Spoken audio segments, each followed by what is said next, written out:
Hey everybody, it's Savannah Taylor, the Gardenista, your kitchen garden coach, and I am so excited about today. I have been waiting on today, almost like a kid on Christmas, because today I am going to be showing you how to plant a salsa bed. Yum, right? So the thing about a salsa bed, naturally, if you know anything about growing garlic and all the elements that go into salsa, you know this is going to be a timing thing, but I'm going to show you some little quick tricks so that you can have a delicious salsa bed by the end of summer or maybe even before then. Okay. So, the first things first, what goes into a salsa? Absolutely, you need some garlic. Now, garlic is the main timing thing because garlic has a very long growing season. And if you missed my video on how to grow garlic, I'll put a link down below.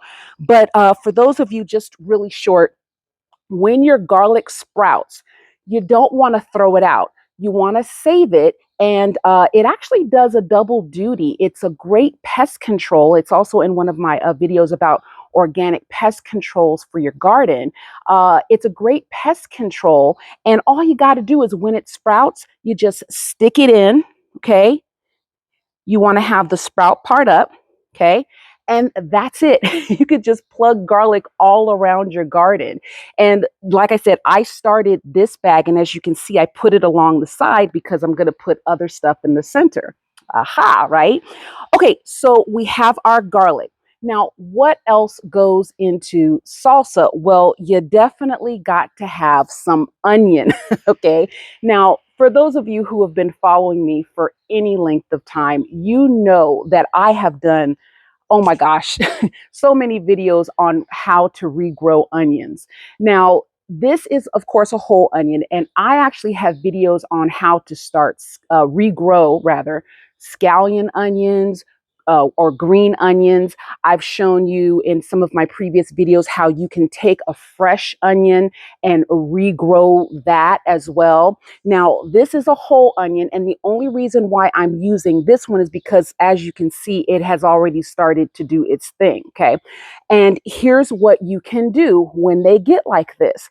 You can just take this whole thing and plop it right into your salsa bed, okay? And that's what we're going to do here. I'm just going to take this whole thing. Now, in my previous videos, I do start it in a little bit of water, not start it rather, but I just let it sit in a little bit of water. But this is another way that you can absolutely get this going. And what I'm doing is, and I'll show you a completed video or a completed picture once I'm done with everything, but I'm covering it right up until the little green sprout part, okay? But it is completely submerged. I might add a little bit of soil, but it's not necessary. And let me show you what this onion, the whole bulb onion, when it sprouts like that, let me show you what it's going to do, because I started this in a previous video, and I'm going to bring this up close, but you see how this used to be a whole bulb onion. I'm going to bring it up. Okay, I hope I'm getting it in the camera, but yeah, this was a whole onion, and it's already starting to form new bulbs down at the bottom. And I've spoken before about how each of these right here, 1, 2, 3, 4, 5, 6, 7, 8, yeah, that's going to be several new bulbs. Okay, let me see if I can get it up closer in the camera. I'm going to move it around. So yeah, this is going to be a whole new thing going on down here, but I'm doing it in the big salsa bed. Okay, so we have our garlic, we have our onions, and you know what? Let me just show you a picture also of once this garlic is done. This is what it's going to look like when you pull it out. And it does need a little bit of a curing time, garlic, once you pull it out. You can't just chop it up right away, but it's similar to potatoes, but it's no big deal. But however, I've got, like I said, several cloves of garlic going on here. And one other thing, I just planted that one little clove of garlic, but that one little clove of garlic is going to give me a whole new bulb. Isn't that wonderful? Okay. Okay. So I've got my garlic, I've got my onions, and what else do you need? Well, you definitely need some tomatoes. And I just did a video where I transplanted one of the tomato plants that I started in a previous video. And so It started in a little nursery pot. Well, now it has outgrown that nursery pot, and I put it into this, and it's outgrown this. So it's time to, of course, put it into the final place where it's going to go ahead and fruit. So here we're going to take it, and you can check out my previous video on how I transplanted my tomato plant. Uh, if you want some nice up close, I'm not going to take the time to bring it up close on this one, but you can just, of course, guess that I'm making a little hole, okay? And this is called transplanting. One of the other things you want to remember, I started these tomato seeds, this tomato plant rather, indoors.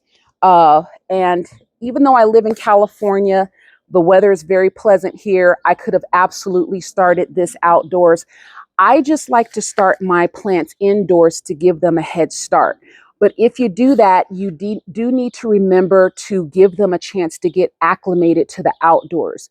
One, like for instance, this plant, when it got this big, I let it harden off, which means I brought it outside for an hour or so, took it back inside, and then another day brought it out maybe like 1 or 2 times, just so that it could get acclimated to outdoors. And I spoke extensively about that as well in my previous video. I'll put a link below, but here we go. Okay, I'm gonna squeeze it around the bottom a little bit. Hey now. All right, it is beautiful, y'all. Okay, so now I'm gonna take this. My tomato plant is pretty much got a head start. And I'm telling you, I cannot wait. But yes, the salsa bed is really just a timing thing because not everything, of course, grows at the same time. You want to start with what takes the longest. Well, of course, your garlic is going to take the longest because that's a 6-month growing time. This onion that I planted here, you can actually snip the little green shoots if you want to and treat it like a scallion if you want to, but it's going to form new bulbs. So by the time this garlic, I think it has, this garlic probably has about 2 to 3 more months. Garlic is ready when all of this turns brown. When all of these leaves on the garlic thing turn brown, it's ready to be harvested. And by the time that happens, so will my onion. And I should definitely see some fruiting on my tomato plant here. And I believe this one is either going to be the Roma or the beefsteak. I was saying yesterday, I don't know what tomato. I had 3 tomato plants and I can't remember which was which. One was Roma, one was cherry, one was beefsteak. We'll take whatever we get. It'll all still be good salsa. Okay, so we have our garlic, we have our onion, we have our tomato. And so also you could use, of course, you need your jalapeno peppers. Now, I already have a jalapeno pepper plant that's going. So I did not start a new pepper plant. And I also kind of want to be a little careful about all the things that I grow around my tomato plant. Tomato plants are divas, and I've said that before if you followed me. But I've got my pepper plant going. You can absolutely start your pepper plant indoors. I'll do a video on that where you can incorporate all of this together. So that, and then what's the next thing that goes into a salsa? Cilantro. Now I have my cilantro here, but let me tell you why I'm not going to plant my cilantro just yet. Because remember, I said this was a timing thing. Cilantro is going to be your quickest growing element. Cilantro only takes about 30 days to grow. Okay. So this is not going to be ready in 30 days. So this is just getting it started. But once my tomatoes start to fruit, and they're still green, then you can go ahead and I'd say, let them be green for when they just start turning red. I'd go ahead and plant my cilantro. And cilantro, super easy. It's simply, you just take your seeds, you can just plop them all around this if you want to. Here's the other great thing about cilantro. It is also another great pest control. Most herbs are. Most of the herbs that come in those herb seed packets, there's something that they're really good for as far as warding off pests. Okay. So there you go, you guys. Isn't that exciting? A quick way to plant a salsa bed. And all of these things can be found in my Amazon store, the seeds, the grow bags, even your gardening tools and your nursery pots and everything. It's still springtime, so it's a great time to start something like this. Cilantro does do better in cooler weather. So, like I said, this is a great time to do it. Now, your tomatoes are going to do fabulous in the warm weather, and your garlic does well. You know, it's a long-term thing, so it'll be fine as well. But if you have any questions, I welcome all of your comments. I'm usually really good about getting back to you guys. And I can't wait to follow up on how this does. And I'm going to even do a backyard to table where I, start making the salsa. I'll come out in the backyard and I clip some things and take them in the kitchen and show you how to do that because this is a kitchen garden channel. I did do that with salad in a jar, so be sure to check that out where I literally will harvest things from the backyard, take them indoors and make something, okay? All right, so until next time, please stay healthy, stay happy, and I'll see you again when we grow something else. All right, bye.